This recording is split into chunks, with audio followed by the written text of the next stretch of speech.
Halo teman-temanku yang baik, hari ini saya mau sharing tentang refleksi saya dari bacaan rohani Jumat 8 Mei 2020. Topik yang saya ambil atau judul yang saya ambil adalah apa tujuan hidupku? Apa tujuan hidupku? Ya, saya mulai dari bacaan Injilnya Yohanes 14 ayat 1 sampai dengan 6. Akulah jalan, kebenaran, dan hidup. Dalam amanat perpisahannya, Yesus berkata kepada murid-muridnya, "Janganlah gelisah hatimu. Percayalah kepada Allah, percayalah juga kepada Aku. Di rumah Bapa-Ku banyak tempat tinggal. Jika tidak demikian, tentu Aku mengatakannya kepadamu. Sebab Aku pergi ke situ untuk menyediakan tempat bagimu. Aku akan datang kembali dan membawa kamu ke tempatku, supaya di tempat di mana Aku berada, kamu pun berada. Dan kemana Aku pergi, kamu tahu jalan ke sana." Kata Thomas kepadanya, "Tuhan, kami tidak tahu kemana Engkau pergi. Jadi bagaimana kami tahu jalan ke sana?" Kata Yesus kepadanya, "Akulah jalan, kebenaran, dan hidup. Tidak seorang pun dapat datang kepada Bapa kalau tidak melalui Aku." Demikianlah Injil Tuhan. Teman-temanku yang baik, perkataan Santo Thomas yang menarik adalah, "Tuhan, kami tidak tahu kemana Engkau pergi. Jadi bagaimana kami tahu jalan ke sana?" Ya, karena dia tidak tahu tujuannya mau kemana, dia tidak tahu bagaimana cara menuju ke sana. Pertanyaan yang wajar, ya. Nah, begitulah teman-teman. Tapi dijawab oleh Yesus tegas, "Akulah jalan, kebenaran, dan hidup. Tidak seorang pun dapat datang kepada Bapa kalau tidak melalui Aku." Jadi teman-temanku, tujuan hidupku kepada Bapa di sorga. Judulnya apa tujuan hidupku? Nah, aku membaca dari buku Katekismus Indonesia karangan Laurentius van der Werf SJ, almarhum, ya, pastor paroki Blok B Barito, Bayoran Baru. Beliau mengatakan bahwa tujuan hidup kita ialah untuk mengabdi kepada Tuhan, kepada Allah Bapa di sorga, supaya kita berbahagia di dunia ini dan di akhirat nanti. Tetapi yang menarik lagi, saya menerima pengajaran dari Sister Teresia Sutaman pada waktu di komunitas Couples for Christ pada saat program Hidup Kristiani di Paroki Pamulang. Apa tujuan hidup kita? Beliau mengatakan tujuan hidup kita ialah menyenangkan hati Tuhan. Ya, simple ya, sederhana. Dan itu nyantel dalam hati saya, dalam pikiran saya, menyenangkan hati Tuhan.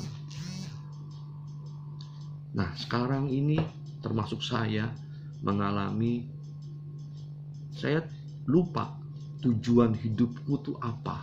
Sehingga saya sibuk aja. Boro-boro untuk tujuan hidup, goal harian, goal bulanan juga tidak punya. Saya diajar juga oleh tim bisnis saya untuk saya memiliki goal harian, goal bulanan, dan kepada Tuhan Yesus hari ini yang saya terima, goal hidupku menyenangkan hati Tuhan. Teman-temanku, dulu roti hidup, Yesus adalah roti hidup. Yesus adalah gembala baik. Yesus adalah pintu menuju domba-domba. Yesus adalah terang dunia, sabda Tuhan. Siapa yang mengikuti Aku memiliki terang hidup. Kita diajak disiplin. Nah, sekarang Yesus mengatakan bahwa akulah jalan, kebenaran dan hidup. Tidak seorang pun dapat datang kepada Bapa kalau tidak melalui aku. Luar biasa ya. Dan kita penting sekali berelasi dengan Tuhan melalui bacaan kitab suci setiap hari ini. Ya, dari bacaan rohani setiap hari, teman-temanku.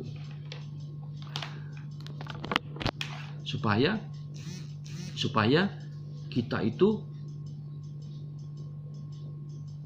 tahu siapa Tuhan itu.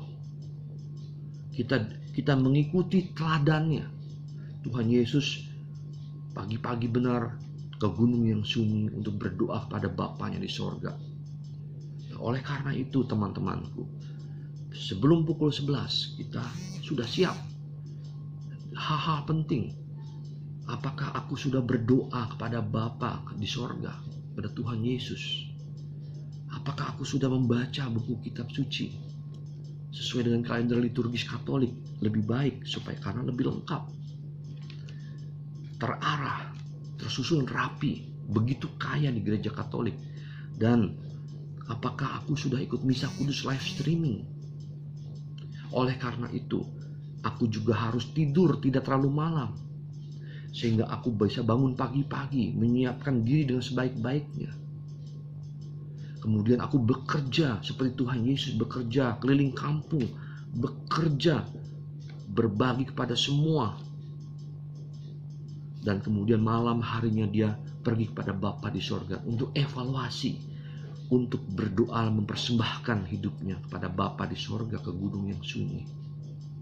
Demikian juga saya diajarkan juga untuk evaluasi setiap hari. Saya pernah mengalami tidak pernah melakukan evaluasi, tidur-tidur saja. Tapi saya diajak untuk hidup tertib, memiliki goal harian, memiliki goal bulanan, memiliki tujuan hidupku, dan evaluasi teman-temanku. Ini luar biasa. Kenapa saya bisa tahu begini? Karena saya belajar. Dan terlebih lagi, saya membaca kitab suci, mengenal siapa Tuhan Yesus itu. Ternyata Tuhan Yesus itu roti hidup, gembala baik, terang dunia, pintu menuju domba-domba, jalan kebenaran dan hidup. Wow, luar biasa ya. Pokok anggur, ya, kita ranting-rantingnya luar biasa sekali, teman-temanku. Jadi baca, refleksikan dalam hidup, supaya nyantel dalam hidupku, hidup teman-teman, connect dengan Tuhan Yesus senantiasa.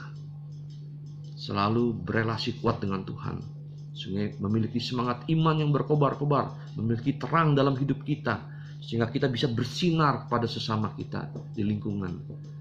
Kita tahu jalannya yang benar, yang hidup kepada Tuhan Yesus, supaya kita bisa bertemu dengan Tuhan Yesus di sorga nanti.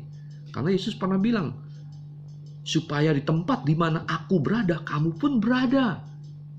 Dan kemana aku pergi, kamu tahu jalan ke sana. Itu teman-temanku. Bagaimana kita bisa mengenal kalau kita tidak mengenal Tuhan Yesus, kalau kita tidak membaca kitab suci. Ya, seperti Santo Hieronymus kan, tidak membaca kitab suci, tidak mengenal Tuhan Yesus, apalagi mau mencintainya. Oke teman-temanku, ya, kita diajak nih dalam Kisah Para Rasul hari ini. Anakkulah engkau, pada hari ini engkau telah kuperanakan. Oleh karena itu mintalah kepadaku, maka bangsa-bangsa akan kuberikan kepadamu, menjadi milik pusakamu. Oleh sebab itu, hai raja-raja, bertindaklah bijaksana, terimalah pengajaran, hai para hakim dunia. Jadi kita meminta sebagai anak-anak Allah. Bukan lagi hamba, tetapi kita anak. Dekat dengan Tuhan Yesus, dekat dengan Bapa di sorga. Dekat sebagai sahabat. Yesus juga anak Allah, kita juga anak Allah. diangkat. Kita sahabat bersama Yesus. Luar biasa bukan? Kita minta kepadanya Roh Kudus supaya membimbing kita apabila dikala kita sedih, letih, lesu, berbeban berat. Kita minta kekuatan dari Tuhan Yesus. Apalagi di zaman now, supaya kita bangkit lagi, bersemangat lagi. Oke, teman-temanku, selamat bekerja, penuh iman, harapan, dan cinta kasih yang berkobar-kobar untuk Tuhan dan sesama. Bye.